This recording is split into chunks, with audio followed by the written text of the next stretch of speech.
Hello, everyone, and welcome back to Psychiatric Exile as we continue to count down my top 100 animated films of all time. I'm linking the previous episodes of this series on the description below, so feel free to check those out. And just keep in mind, this is a purely subjective exercise. I'm illustrating that by using the GamePro rating system for rating these movies. This week we're going to cover movies number 30 to 21, and we start at number 30 with The Nightmare Before Christmas, directed by Henry Selick. The visionary here was, to a big extent, Tim Burton, though, and this is a touchstone movie from 1993. Incredible achievement in terms of animation and set design. I like the humor, and even though this one is a musical, I like the songs here, just like it was the case with Pinocchio. These are the two musical movies that I can enjoy because I like the songs. Um, Number 29 is Castle in the Sky, directed by Hayao Miyazaki from Studio Ghibli, of course, 1986. Just the sense of wonder and adventure in this movie is exceptional, and the characterization is so well done that it makes it an all-around classic. Not to mention, of course, the art and animation. Nothing bad or ugly about this one. Number 28 is Ghost in the Shell 2, Innocence, and this was directed and written by Mamoru Oshii, Production IG, 2004. This is an all-around superbly done movie. I mean, the screenplay is sensational. Just the issues about philosophy of mind, the self, mind body problem, the art, the animation, everything is top notch here. At this point in the list, these movies have few, if any, weak spots. Number 27 is the classic Ninja Scroll from Yoshiaki Kawajiri, from Studio Madhouse, among others. This was released back in 1993. And if you were young and watching anime in the 90s, I mean, this was one of the great 1990s anime experiences. I like the tone, the dark tone, the characterization. Whether the gore and the shock is for you or not, that's for you to decide, and your mileage may vary in that sense. Speaking of which, at number 26, another staple of 1990s anime. Actually, this is 1985. I watched it in the late 80s or early 90s.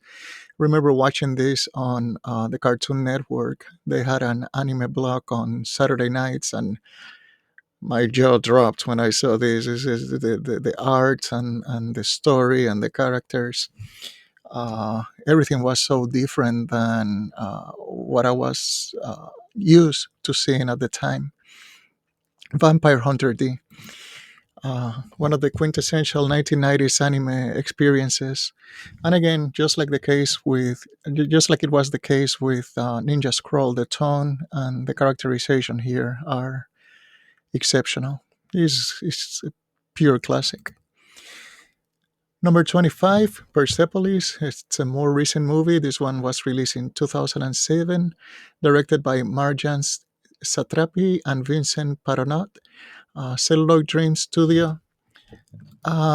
This one, and the story and the characters are the standout elements here. The sound is exceptional. Yes, the sound design of this movie. If you have a good surround sound system, you're going to be in for a ride. The artwork is different. I don't particularly like it, but again, like I said before, your mileage may vary.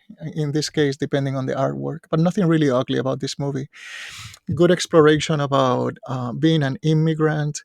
Also, a little bit of the story of Iran and how it turned into the um, theocracy it is today. It wasn't always the case. It used to be a very uh,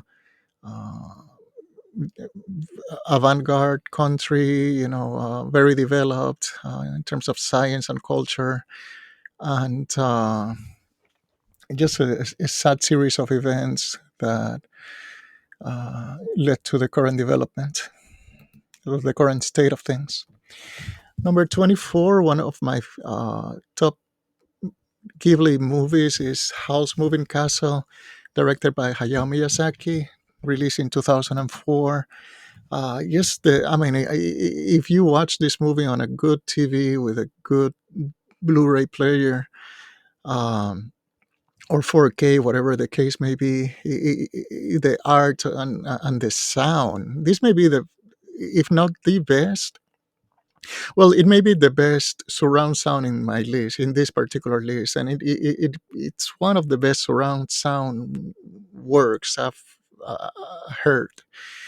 This is incredible, and visually the movie is beautiful. Just in the technical sense of visual art, animation, and sound, I think this is the superior Ghibli movie, and maybe the superior animated movie I've ever seen. It's incredible. It's also one of the first. I think actually it was the first Ghibli movie I bought on Blu-ray, and I watch on my own equipment, so it has a very high nostalgia factor for me. Characterization is not necessarily the best. Some of the characters come across as undeveloped. You don't know much more about them when by the time the movie ends compared to the beginning of the movie, but nothing really ugly about this movie.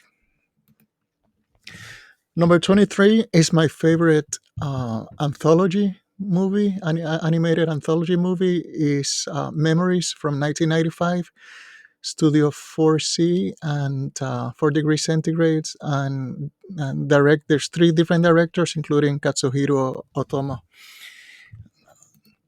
So there's three stories here. Magnetic Rose is an exploration of choosing between a perfect fantasy or an imperfect reality and the ethical and moral choices involved.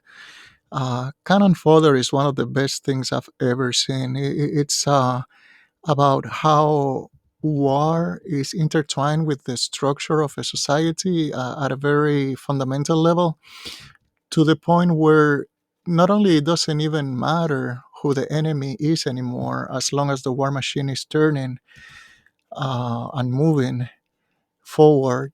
But at this point, it doesn't even matter if there's even an enemy or it's an imaginary enemy.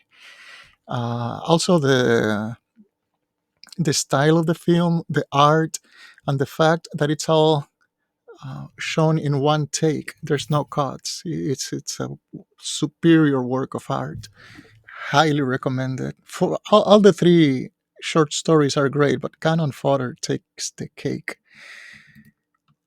Number 22, Katsuhiro Otomo again, with his classic Steamboy, released in 2004. The sound and the music here, I mean, House Castle has a superior soundstage and sound separation, but in terms of the heavy metalness of it all, the heaviness of it all, the sound here is amazing. Thundering bass, I mean, steam coming out of everywhere.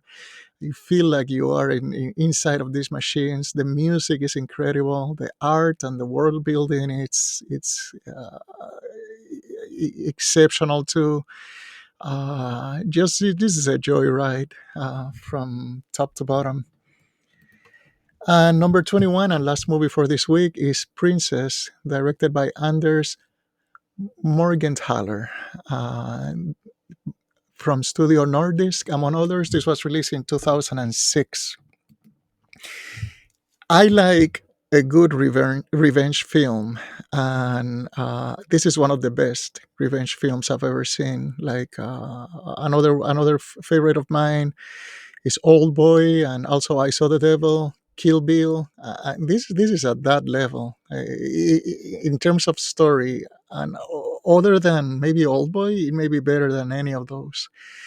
Uh, I like the darkness of the story. The art style may or may not be for you. It bothered me a little bit, but again, I was so lost in the story that at one point it stopped being an issue. But that's up to you to decide. The ugly, I like dark, brutal films, and this movie took me to the edge of what I can tolerate. So I'm sure it may be too much for some people out there. For other people, it may not even move them. It depends on your tolerance for these issues, but keep that in mind.